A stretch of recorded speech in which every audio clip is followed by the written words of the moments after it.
year, but typically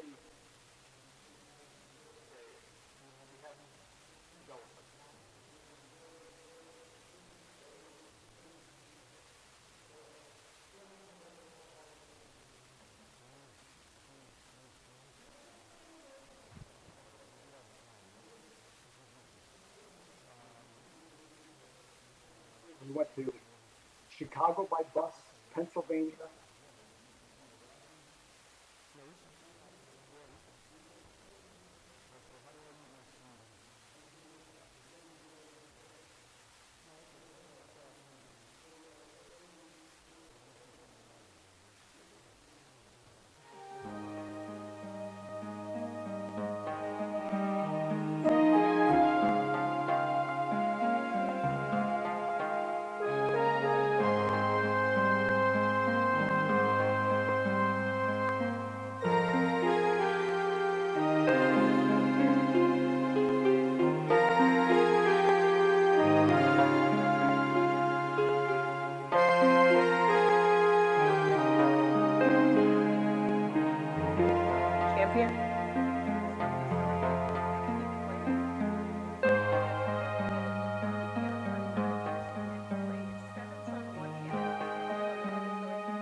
Good afternoon, everyone. Welcome to the Committee on Municipal Government and Housing. This afternoon we do have 5 bills. We're going to change it around because Chairperson Coyne does have a committee meeting this afternoon. She needs to leave and prepare for that meeting. So we're going to take her 2 bills first.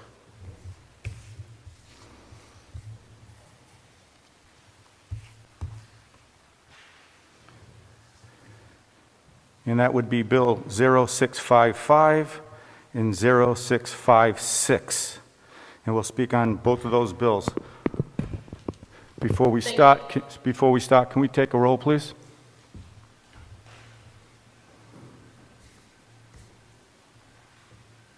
Senator Coleman. Here. Senator Rogers. Here. Senator Anderson. Here. Senator Gallo. Senator Mack. Present. Senator Picard. Not present. So we do have a quorum. Senator Coyne, floor is all yours. Can you please give us an explanation of both bills? Yes, and thank you for accommodating my schedule. I appreciate that, Mr. Chairman and committee members. I'm going to talk on Senate Bill number 656 and 655.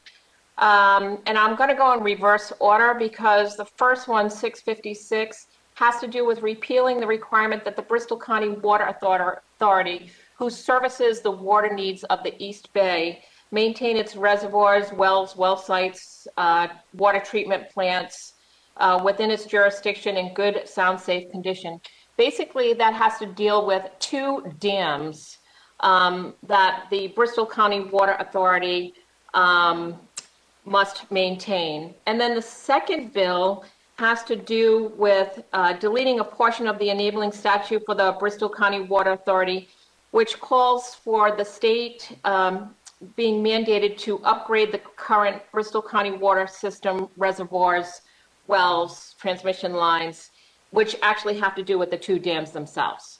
So there's no need for the state to mandate those if they no longer exist. And so the Bristol County Water Authority, along with the support of the Rhode Island Chief Resilience Officer, the National Marine Fisheries Service, the Town of Warren, Save the Bay, Rhode Island DOT, Warren Land Conservation Trust, Atlantic Coastal Fish Habitat Partnership, Rhode Island DEM, Division of Fish and Wildlife, Rhode Island Shellfishermen's Association, all support removing these two dams.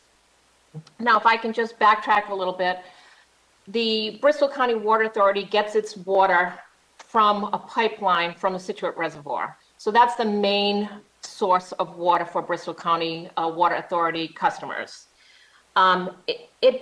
These reservoirs date back to the early 1900s, and we had a water treatment plant that services those reservoirs, which is no longer needed because they were concerned about redundancy and having a second source of water coming to the East Bay, and they now have a pipeline that will be coming from a Pawtucket water source through East Providence to service the Bristol County Water Authority.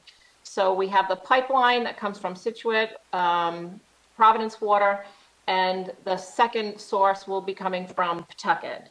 So the BCWA would like to remove the regulatory compliance for these reservoirs for the water supply. The water does not even exist in Rhode Island. It exists. It's a Kickamuit Reservoir, the Swansea Reservoir, and the Shad Factory Reservoir, and the Anawan Reservoir water supply. The only thing that the BCWA is responsible for and is product of Rhode Island are the dams itself. The Bristol County Water Authority has, by a vote of the Board of Directors, officially decommissioned the Child Street Treatment Plant, which originally serviced those reservoirs, and it's no longer capable of treating that water. Additionally, the Act required BCWA to continue to maintain the 3 Massachusetts supplies and related infrastructure that supplied this water to BCWA since the late 1800s. BCWA's 1908 treatment plant, pump station, and pipelines from the Shad Factory Pond need a full replacement, and the 2 dams also need substantial work. And since we have a redundant water supply that is soon going to be coming to the East Bay, we no longer need those dams. With the sea level rise and the shallow Kickamuit Reservoir has now become brackish, and the salinity level is too high for the standard treatment methods of good water. And the DEM has listed the reservoir water quality as unsuitable for drinking. So with that, the BCWA is asking to be released from the responsibilities with the dams, and they want to do away with the dams and remove those.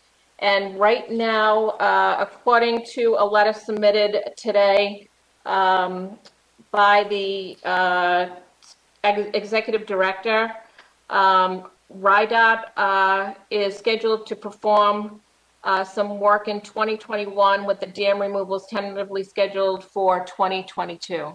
But we can't do that without passing or repealing these sections of the law having to do with the Bristol County Water Authority. And then also, Mr. Chairman, if I might add, I believe it's still a work in progress and will most likely need a few modifications to this. So I'll be happy to work with the stakeholders so that, with your approval, we can get a sub-A. Does any committee members have any questions? Thank you, Madam Chair. Senator Anderson. I actually don't have a question, just a comment. I lived in Bristol for 25 years, and I was aware of the brackish water starting somewhere in the 2010. And this is wonderful that the dams are going to be taken out, and it will return to a saltwater estuary, which will be a great carbon sink. And I know, I mean, we had such problems with flooding in that area, and now there'll be room for the water to go. So this sounds like such a great idea. So that was my only comment. Thank you. Thank you, Senator Anderson. Any other questions from the committee?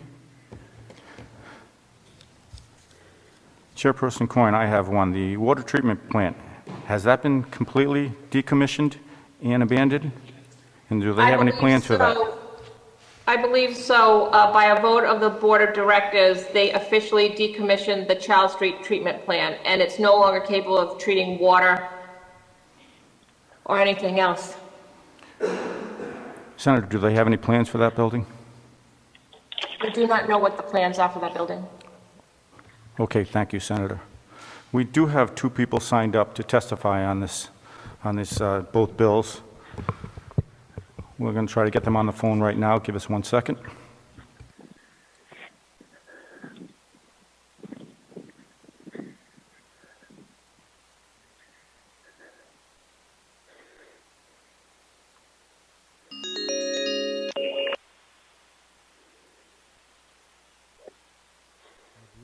I believe we have Topher Hamblett representing Save the Bay.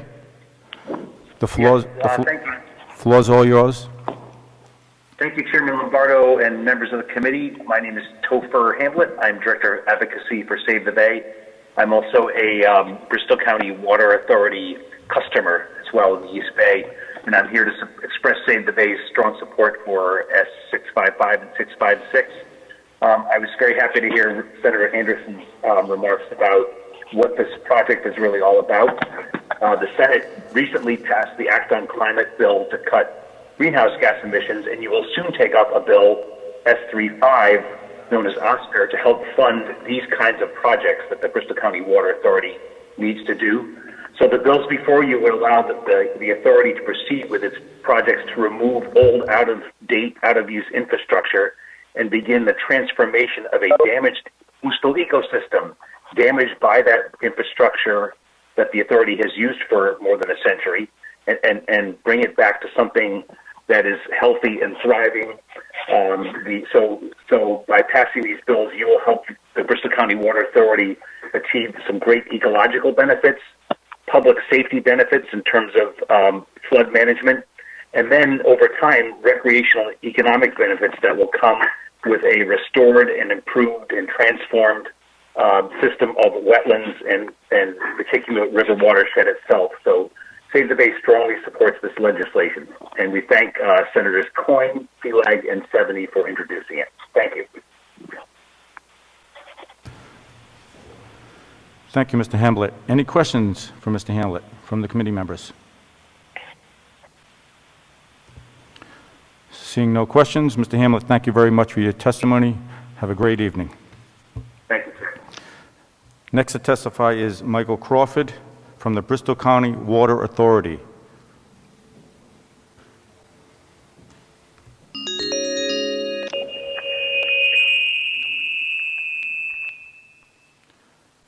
Michael, welcome to the committee. Good afternoon. Good afternoon. Floor is all yours. Very good. Thank you. Yes, thank you, Chairman and committee members, for allowing me the opportunity to speak. And also, thank you, Senator Coyne, for a great overview and background of everything the authority is going through. So the Bristol County Water Act of 1992 was created to help the BCWA construct the East Bay Pipeline, securing a reliable, high-quality water supply from the Providence Water Supply Board for the residents of the East Bay. While the Act also required the maintenance of the existing reservoir system as a backup water supply, these backup supplies are no longer sufficient in either quantity or quality to support the needs of the BCWA system. Excuse me, the reservoirs formerly served the BCWA through a system of pipelines, pump station, and ultimately treated the water supply at a water treatment plant constructed in 1908. To move forward with the system, these components, as Senator Coyne alluded to, would require complete replacement, but unfortunately would not address the quantity of water required to support the BCWA customers. With the completion of the East Bay Pipeline in the late 1990s, the system of reservoirs became a backup supply to the higher quality Providence Water Supply Board supply. and with the continuing water quality deterioration by water pollution and saltwater intrusion from sea level rise, the BCWA designated the reservoir system to emergency backup status only in 2011. In 2012, BCWA began studies to secure an alternative backup water supply. The studies determined that the best and most economical alternate supply would be provided by creating a pipeline to the Pawtucket Water Supply Board. The first phase of constructing this backup water supply is actually under construction this spring. The need for redundancy and resiliency in water supply is quite critical, especially after experiencing firsthand a failure in the existing East Bay pipeline, which required a full rehabilitation in a crucial section crossing the Providence River. The changes proposed in these two pieces of legislation would relieve the BCWA of the responsibility of continuing to maintain these supplies as required in the Act. These supplies are no longer of use to the BCWA and its customers, and they continue to require an investment of funds to support the maintenance of the dams. These proposed changes will also enable the BCWA to remove 2 dams on the Kickapoo River that create the former drinking water impoundments. Based upon recent water quality data collected this summer through URI's Watershed Watch program, the reservoirs suffer from low oxygen levels at various times due to lack of flow through the system and have converted to a brackish system since moon and storm tides flow into the impoundments. Removal of these 2 dams will restore the water quality of the Kickapoo River and habitat conditions for fish and wildlife while removing the long-term costs of maintaining the dams. So with that, I'd like to thank you again, Mr. Chairman, and members of the committee for your time, and I'd be happy to answer any questions.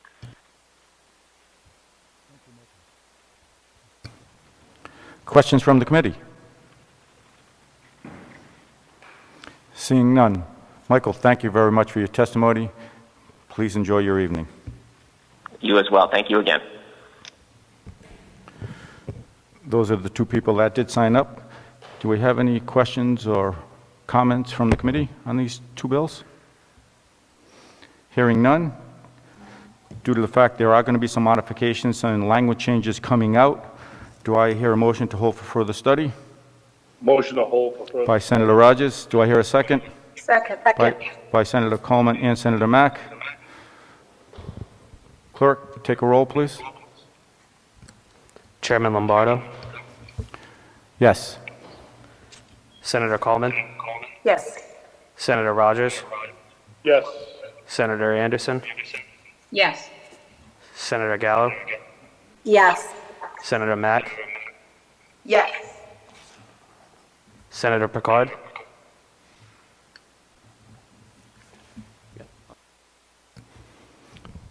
Thank you very much, Clerk.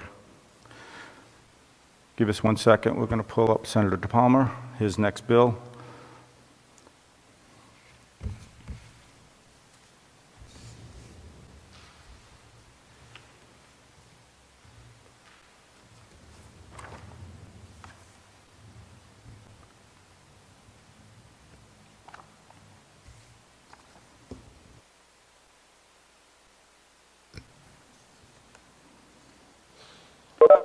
Next bill is Bill 117,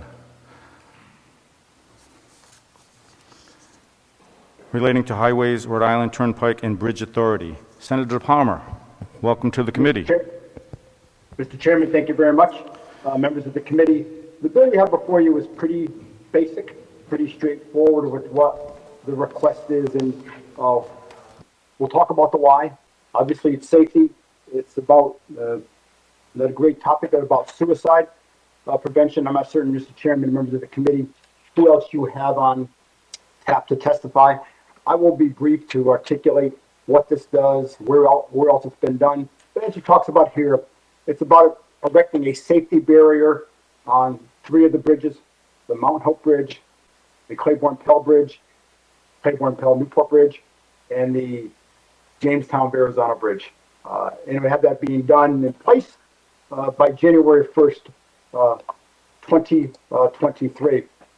And this isn't unique to bridges. And in fact, if you're familiar with the Sky Bridge, some bridges, I think some bridges, I guess, is in Tampa, you can see an article. It's a very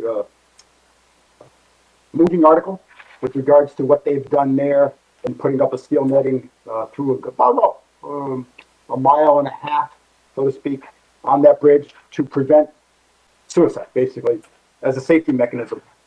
And this wouldn't be anything unique that would be done necessarily as had not been done in the past, let's say on the Newport Pell Bridge. We're all familiar with the Newport Pell Bridge when there was not a barrier in the middle. For decades, many decades, there was no barrier in the middle of that bridge. After a couple of critical accidents, that barrier was put there. So there are some nuances and challenges with putting up and erecting a steel barrier with some maintenance of the bridge. Yes, there is. I think we can overcome those. We're working with the director of the Turnpike and Bridge Authority, a great person to work with there. I want to send out some regards to Representative Solomon on the House side, who has been spearheading this for a couple of years now. I'm not certain if Brian Gamling has signed up to testify or not, or has submitted written testimony, but has been a real champion to try and make this happen.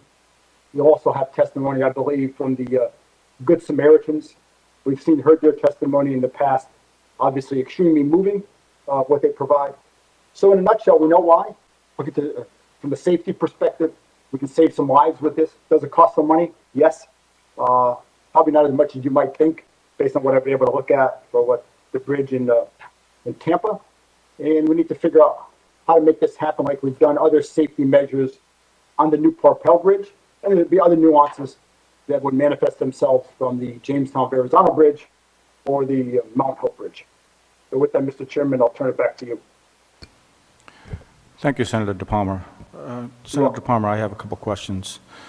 First, do we have a total, how many people in the last 10 years possibly have committed suicide by jumping off all three bridges? I don't have that number, but I will get that number for you.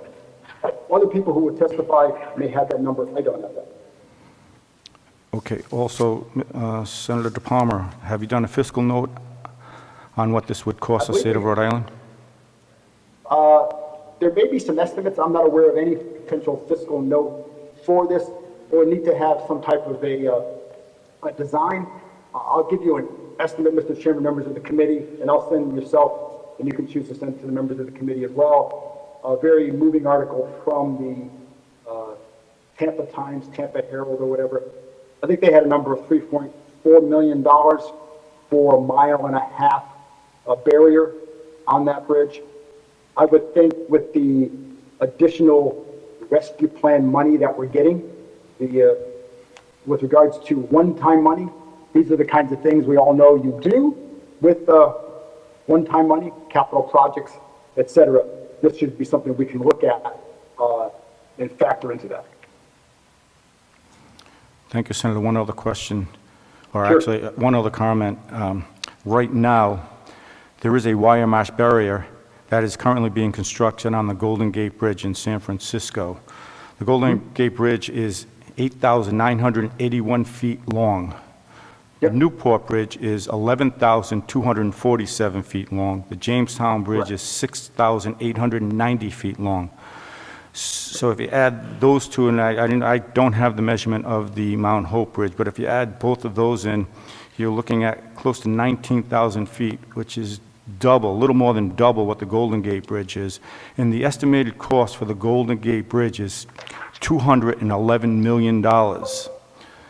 I'm not sure if Rhode Island's cost or impact will be that much, but right now the Golden Gate Bridge is under contract for a little over $211 million. With that being said, any questions from the committee? Comments from Mr. Chairman, Senator okay, Anderson? sorry. Senator Anderson? I just wondered if there, for the Mount Hope Bridge, as I said, I lived in Bristol for 25 years, and that was a big part of our life in Bristol, were the frequent suicide attempts, if not completions. And there used to be toll booths there, and I wondered if the attempts, the jumping attempts, went up after the toll booths were dismantled and taken out. Senator, they could have, not certain, but we'll certainly get the number of, I'll say, jumpers in a positive way as the chairman asks, with regards to the time frame. Mr. Chairman, let me go, if I could go back to the numbers. So we use one number for the Golden Gate Bridge. Let me use the number from the bridge in Tampa, if I may. Contractor for the Florida Department of Transportation started work to install the steel netting along a roughly 1.5 mile stretch of the bridge. Officials expect a $3.4 million project to be complete by summer. So I think we're looking potentially at not apples and oranges, but with regards to the entire bridge, you wouldn't necessarily put it on the entire bridge. You would put it on the parts of the bridge where it would be needed with regards to the, I would suspect for the Newport Bridge, because of the approach on both sides, there'd be some parts where you wouldn't need it, but we're not going to split hairs with regards to the total distance, but the, in Florida, for the bridge that they talked about, the putting a 1.4 mile stretch, roughly 1.5 miles, it was $3.4 million. So we need to look at the numbers a little bit more. I also ask and articulate to the committee that we're talking about lives here. I'll also go back and get you the number for the cost to install the median barrier that never existed for, I don't know how many decades on the bridge, but that was put in within the last, I'm going to get it wrong, 5 to 10 years. Thank you, Mr. Chairman. Thank you, Senator Palmer. Any other questions from the committee?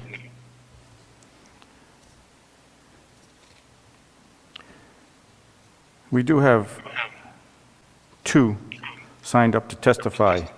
Brian O'Connell from American Foundation for Suicide Prevention. Give us 1 second while we pull Brian up.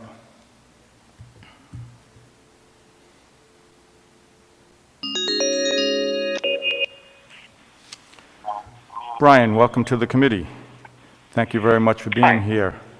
The floor is all yours. Hello, thank you, Mr. Chairman and members of the committee. My name is Brian O'Connell, and I am a resident of Rhode Island.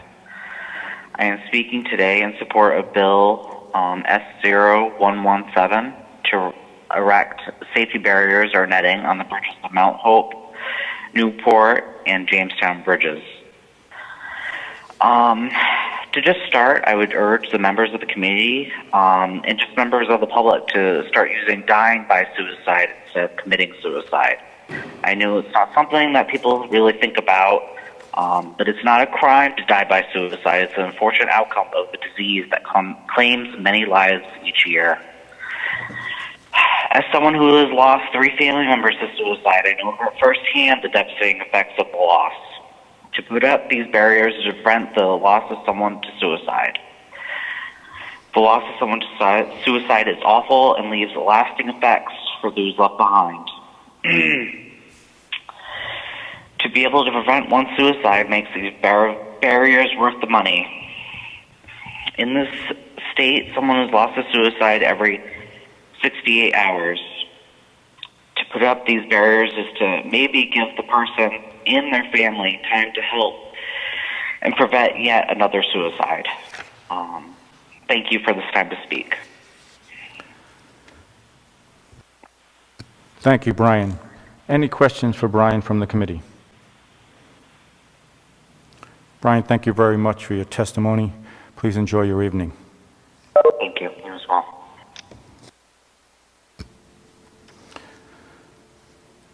Next person to testify is Matthew B. McCoy. Yes? Matthew, welcome to the committee. Floor is all yours.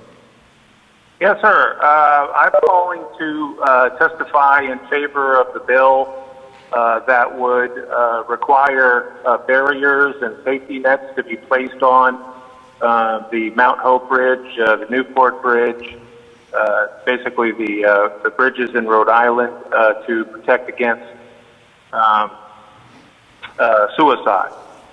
And basically, I'm in favor of this bill. I am a veteran and a mental health first aid instructor, and I work very hard to prevent veteran suicide. And I believe that the installation of these devices on these bridges would help save lives. and I think that they are worth the investment. Thank you. So I urge the committee to move this bill to the floor where it can be voted on and get a vote from all members and vote it into law. Thank you, Matthew. Do we have any questions from the committee for Matthew? Hearing none. Matthew, thank you very much for your testimony. Please enjoy your evening. Okay, thank you, sir. Bye-bye. That concludes the testimony from the public. I want to go on record by saying there is no amount of money that we could spend, or endless amount, that would cause us to save one life. One life is worth any amount of money out there, and it's important that people realize that. However, there are people that do not feel the same as I do. So I believe we're going to call and order a fiscal impact and see what the cost of this will be before we decide to move forward with this. So with that being said, do I hear a motion to hold? Motion by Senator Mack. Do I hear a second? Second by Senator Anderson. Clerk, will you take a call? Chairman Lombardo, Yes. Chairman Senator Coleman, she left. Senator Rogers, yes. Senator Anderson, Yes. Senator Gallo, Yes. motion's held. Sorry. Thank you. I'm sorry, Senator Mack, Yes. bill is held. Thank you. Next bill on the agenda is Bill number 172 by Senator Oyer. This act would create a voluntary mechanism for municipalities to use a dedicated park, conservation, or other land they own as public trust land in perpetuity to protect and preserve its future use. Do we have Senator Oyer on the line?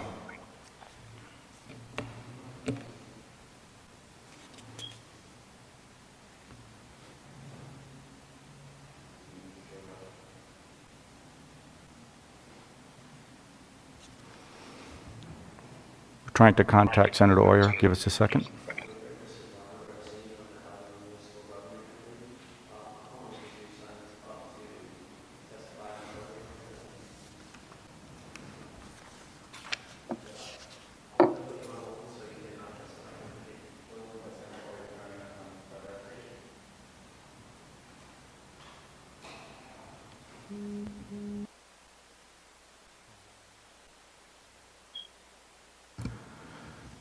We'll put this bill at the back of the calendar here and see if we can get a hold of Senator Oyer. Next bill on the agenda is Bill 241 by Senator Bell, an act that would establish the Cranston Army Foundation to restore, renovate, reconstruct, and allow public use and access to the historical Cranston Street Army structure. Senator Bell, welcome to committee. Nice to have you back. You can get a hold of Senator Oyer. Thank you so much. It's great to be back in this committee. So what my legislation does is there has been a long process going on with the Cranston Street Armory building. And for those who are not aware of the building, what it is seem to have some feedback. Okay. I was watching in the back, but I think it's been turned off. On Cranston Street in Providence, there's this large yellow brick building. It looks kind of like a castle, and it's owned by the state. It used to be an armory. It used to be used to store weaponry for civil defense. For a while, it was used for indoor athletics. It was used for a film studio, and now it's in poor condition, and it's owned by the state. And the community really wants to reopen the building to be sort of a community center. And an anchor for the whole neighborhood. This process has been going on for some time. There have been difficulties with developing the building, as essentially previous governors have attempted to try and privatize it and give it to a developer, but developers don't want it because it's too expensive to develop. So there's been a process to try and find a private partner to move forwards with the building under the previous governor. I'm not entirely sure what the McKee administration's vision for this building is, and I've had several conversations with them. I think they haven't yet figured out where they're going to land on this, but they're very active and they're very engaged in moving forwards. So I have had several conversations with them. The goal of this legislation specifically is to set up a governance structure for the management of the building. And it is modeled after the Fort Adams Trust legislation, because the Fort Adams Trust, I think, has been a very successful model, and former Senate President Paiva Weed did a very good job in guiding how to set up an agency that balances public engagement with adequate state oversight. So the way it works is that there will be a public board appointed by the executive branch and confirmed by the Senate, with representation from the municipality on the board. And the idea is that even if there's a private management company handling the development, there will continue to be public involvement, public engagement, and community input in the future and the vision for the building. It sets up a financing structure where an existing line item in the DCAM budget is reallocated explicitly, and then it also would allocate $25 million of RICAP funding to fund the project. It looks like with some creative efforts done by the Department of Administration, we should be able to move forwards with a vision to start the development for as little as that amount of money. There are a couple of improvements I would like to make to the legislation. I want to find the right language to put in around diverse representation. And then also I've been working with the Department of Administration to try and adjust some of the specifics around the liability language, the leasing language, and some of the technical details. We had a productive meeting this morning, but a lot of that is going to be a little bit on hold in the specifics because we're all trying to figure out exactly where the McKee administration is going to want to drive this. So that was a slightly long explanation. It is a somewhat complicated issue, but the specifics in the legislation are fairly straightforward. So with that, I'd be happy to take any questions. I've had an opportunity to actually tour that building on many occasions. It's a wonderful historic building that needs to be preserved. Do we have any idea what the cost would be to start with the renovations on that?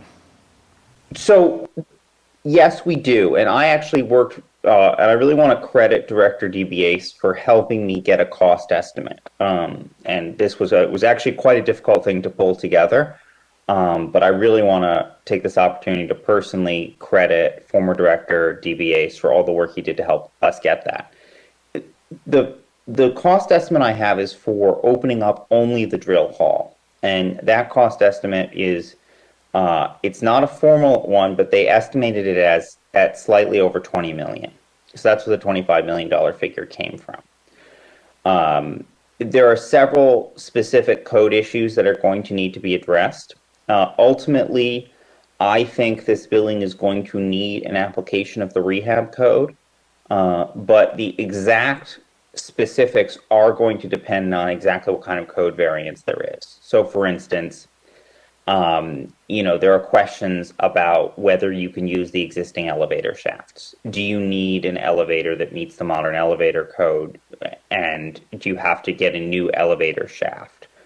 I think that's probably not going to be necessary, but you can't necessarily say that until you know whether the rehab code is going to be used. As long as we can maintain accessibility, I think that's probably fine to use the existing elevator shafts. And I think DCAM believes that we can get some code variances, especially because of all the work done to put in sprinklers, and that the installation of sprinklers should buy us a lot of credit in terms of fire code. So that's a long way of saying the answer is probably a little over 20 million, but the exact specifics are going to depend on the specific vision and some of the code issues. Thank you, Senator Bell. Questions or comments from the committee? Senator Gallo. I just wanted to concur that I think it's a beautiful building. The open space there, I know my daughter used to play kickball there when she was still living in Rhode Island, and a lot of people from the community do access it, and I think it is important to do whatever we can to make sure that it is used by the people and it is, open and available. So I just wanted to say that I strongly support it if we can find the money. Thank you so much, Madam President Pro Tem. Absolutely. Any other questions? Senator Anderson. I echo all the wonderful sentiments about the building. It's fascinating, such a fascinating building. But I'm just a little confused because I was reading the written testimony, and you say you've been working with the Department of Administration. There was a letter from James Thorson saying that there's a process already in, there's planning already in process, and that he was afraid of a duplication of that process. I'm sure you've thought about that, and you say you're in contact. I just got confused. Yeah, so we had a meeting this morning with the Department of Administration. There is a process already in place. The legislation is not meant to disrupt that process. The process is already structured, and what this legislation would do is address the governance structure. The process is about selection of a private partner for the development. I am not sure what the McKee administration's vision is going to be, but the Raimondo administration felt very strongly there had to be a private partner. They very ideologically believed in public-private partnerships. I know that Dan McKee has criticized this approach and has a different philosophy, so I am not convinced on exactly where McKee is going to come down, and I'm not sure McKee's office knows yet. I think that they're still busy digging in with a lot of the policy details. But this legislation is deliberately designed to work with any kind of approach. It addresses the building's future governance structure, not the process for selection of a private partner. And I think it would allow a private partner to work similarly to at PPAC or the Convention Center or the Dunk, where we have a private management company operating. The goal is very much not to disrupt the current process. The goal is to fund a development and to create a structure, a legal structure for governance of the ultimate entity. Thank you. Thank you, Senator Anderson. Any other questions? Hearing none.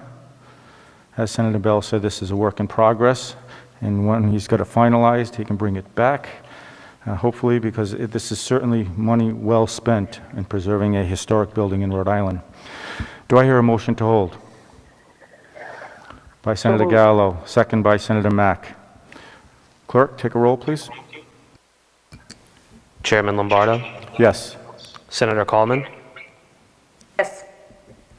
Senator Rogers, Senator Anderson, Yes. Senator Gallo, Yes. Senator Mack, Yes. Senator Picard. Yes. Motion's held. Thank you, Clerk. Mr. Chairman? Yes. Senator This Senator is Picard? I know I've been in and out. Can I be voted in the affirmative to hold the other bill that I Won't phased out on? change the outcome. Duly noted. Thank you. We're still trying to get a hold of Senator Oyer. If I may, Mr. Chairman, may I also be recorded as voting in the affirmative to hold the last bill? I also had to go to a different committee meeting. Won't change the outcome. Duly noted.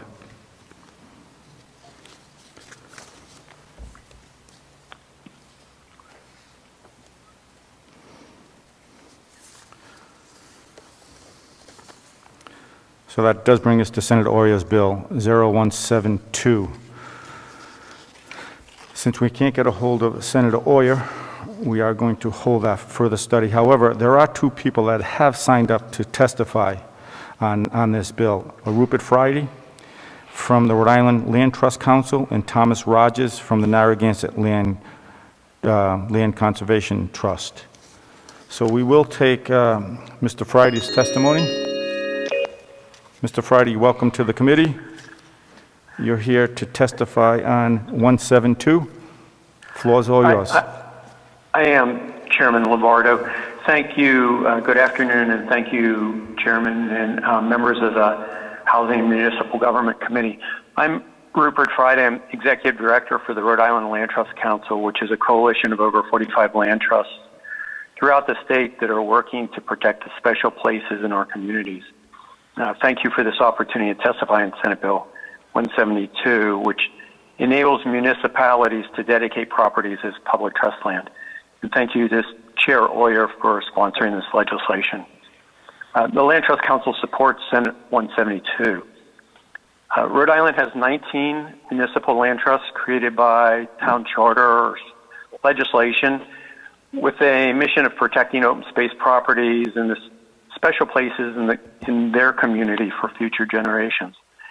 When municipal land trusts and municipalities conserve a property or create a park with funding from the state open space bonds or federal agencies, a conservation easement is recorded on those properties to ensure they're permanently protected. However, when a property is donated to a municipal land trust or municipality, and when they acquire property without state or federal funding, there's often no conservation easement and no assurance to citizens that these properties will remain protected. Citizens rely on the parks and other public open space lands for outdoor recreation, relaxation, rejuvenation, and this has been more conspicuous than ever during this COVID pandemic. We're seeing soaring use of conservation areas and trails across Rhode Island. People make decisions about where to live, work, establish a business based on proximity to these places, and residents assume that these places are permanently protected and will always be there for them and for future generations. This legislation is enabling legislation. It gives municipalities another tool for assuring the citizens that a protected open space property that is owned by the municipality will remain protected. The legislation builds on language in Rhode Island's Constitution, authorizing the town to dedicate a property as held in a public trust, gives municipalities an alternative to recording a conservation easement on the property to permanently protect it. And this may be the preferred option if the municipality does not want to give some authority to a third party who holds a conservation easement. It may also be necessary if there isn't an organization that's willing to hold a conservation easement on the property. The public trust dedication has been used in Pennsylvania since the 1950s. It's also used in Maine and California. The need for the legislation in Rhode Island has become more conspicuous in recent years. Narragansett Town Council has adopted a resolution endorsing the legislation, which is attached to my written testimony. During the House hearing for the companion legislation, concern was raised about the need to clarify the legislation. So we worked with attorneys in the House sponsor to draft amendments that specify the authority to dedicate a property as public trust property is specifically for parks and other conservation properties that were donated or acquired for conservation outdoor recreation purposes. The proposed amendments are attached to my written testimony. The legislation will give municipalities another tool for assuring their citizens that conservation properties are permanently protected and will always be there for them. We ask the committee to approve this legislation with the amendments proposed, and I'd be happy to answer any questions. Thank you, Mr. Friday. Do we have any questions from the committee? Comments from the committee? Seeing and hearing none. I do have one comment, Mr. Friday. I think this is a pretty good piece of legislation here. If somebody in a city or town donates their property to that city or town, and the current administration takes that in and promises to keep that and turning into a recreational area, 25 years later, unbeknownst to the people that sold the property or donated it to the city or town, the city or town can change that and put a housing development up or put a shopping center in. So I think this piece of legislation would protect the interest of those people that donate their property to the cities and towns. So again, I thank you very much for your testimony. Have a great evening.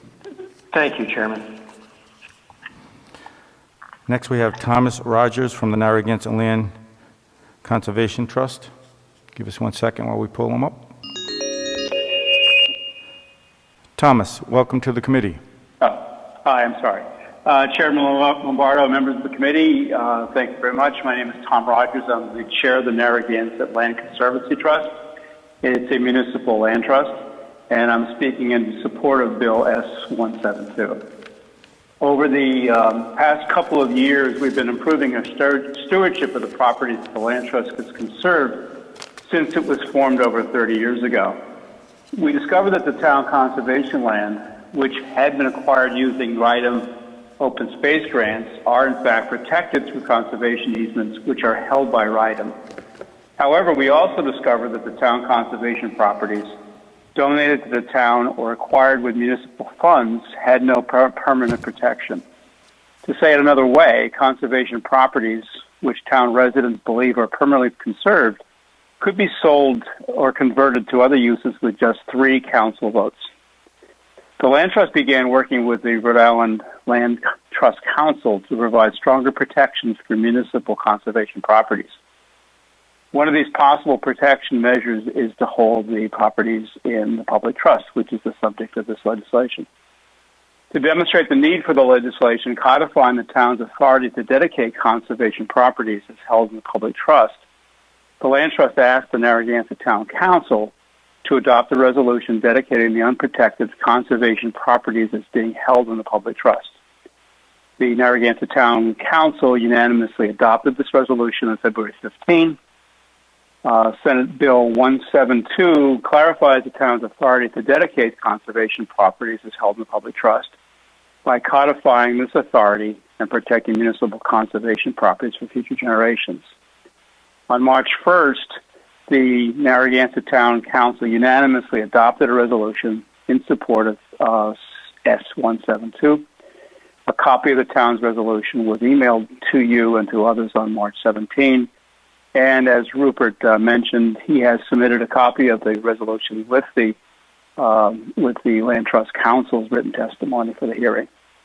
And we certainly ask the committee to approve this legislation. Thank you for your time, and I'd be happy to answer any questions.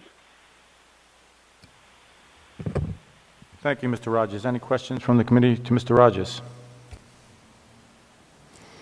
Hearing none, Mr. Rogers, thank you very much. Enjoy your evening. Thank you, and you too. Thank you. Any questions or comments from the committee before we decide to hold this? Is there a motion to hold? By Senator Coleman, seconded by Senator Gallo. Clerk, will you take a roll? Chairman Lombardo? Yes. Senator Coleman? Yes. Senator Anderson? Yes. Senator Gallo? Yes. Senator Mack? Yes. Senator Picard? Motion is held for further study. Thank you, Mr. Clerk. That concludes our agenda for this evening. Do I hear a motion to adjourn?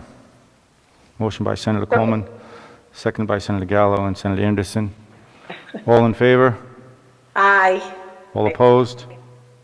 The ayes have it. I want to thank the committee. I want you to enjoy your upcoming weekend. Enjoy Palm Sunday, and we'll see you next week.